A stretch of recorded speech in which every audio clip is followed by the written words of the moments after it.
అత్తయ్య, నేను బాలుని ప్రేమించాను. తనని తప్ప మరొకరిని పెళ్లి చేసుకోలేను. చిన్నప్పటి నుంచి నేను ఏది అడిగితే అది ఇచ్చారు. ఆఖరిగా ఒకటి అడుగుతున్నాను, బాలు లేకుండా నేను ఉండలేను. అందుకే చచ్చిపోవాలనుకుంటున్నాను. నా శవాన్ని బాలయ్య దహనం చేయాలి. ప్లీజ్ తాతయ్య, నా కోరిక తీర్చండి.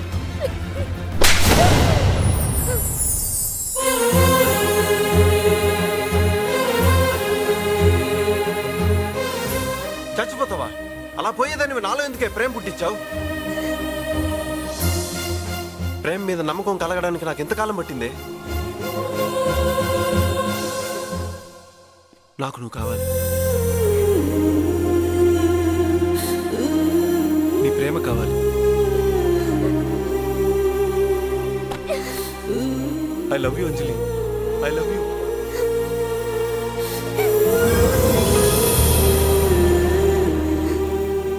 నా పెళ్లికి గిఫ్ట్ ఏమి ఇస్తామని అడిగావు కదా.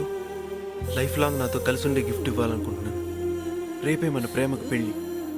ఇందులో ఏ కన్ఫ్యూజన్ లేదు.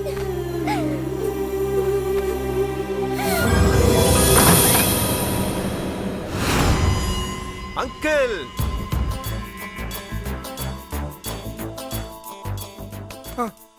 టెన్షన్ పడద్దు అంకిల్.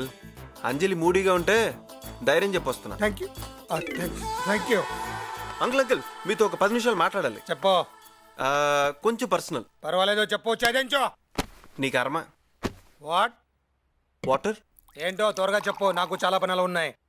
అంకుల్, మీ అమ్మాయిని మర్చిపోతానని మీకు మాట ఇచ్చాను కదా. ఎస్, నువ్వు మాట తప్పవు. సారీ అంకుల్, మనసు మార్చుకున్నా. ఏంటి వినపడలేదా? మనసు మార్చుకున్నా. నాకు తెలుసురా, నువ్వు ఇలాంటి గొడవ ఏదో చేస్తావని. ఉన్నోడి కూతురంటే లేనోడికి ఎప్పుడు ఆసే. చెప్పు, నీకెంత కావాలి? నా కూతురు ఈ మొహం మీద దిష్టి తీసి పడేస్తా. చెప్పు. టోటల్గా మనకి ఎంత ఉంటుంది? ఏంటి? 200 కోట్లు మొత్తం కావాలి. వాటర్ తాగండి. ప్రేమని చెప్పడానికి గ్రీటింగ్ కార్డ్స్ కొనగలం, ప్రేమని కొనలేం. కొనాలని ట్రై చేయకు, ఫూల్ అయిపోతావు. ఏ ఎందుకని? ప్రాబ్లం ఏంటి? నీ కూతురికి నచ్చినోడిని నీకెందుకు నచ్చలేదు? డ్రామాలాడి మమ్మల్ని ఇద్దరిని విడగొట్టాలనుకున్నది నువ్వు. ప్రేమని కంట్రోల్ చేయడం నువ్వు నా కాళ్ళు పట్టుకొని బ్రతిమాలంత ఈజీ కాదు మావా. నువ్వు ఒప్పుకున్నా మా పెళ్లి జరుగుద్ది, ఒప్పుకోకపోయినా మా పెళ్లి జరుగుద్ది. ఏది కావాలో డిసైడ్ చేసుకో. ఎంత ధైర్యం రా నీకు? ప్రేమంటేనే ధైర్యం. అది కావాల్సినంత ఉంది నా దగ్గర. అదే ధైర్యంతో చెప్తున్నా, నువ్వు ఒప్పుకుంటే మీ ఇంట్లో పెళ్లి, లేదా ఈ రాత్రికే నీ కూతురు లేపుకుపోతా. Confirm, confirm.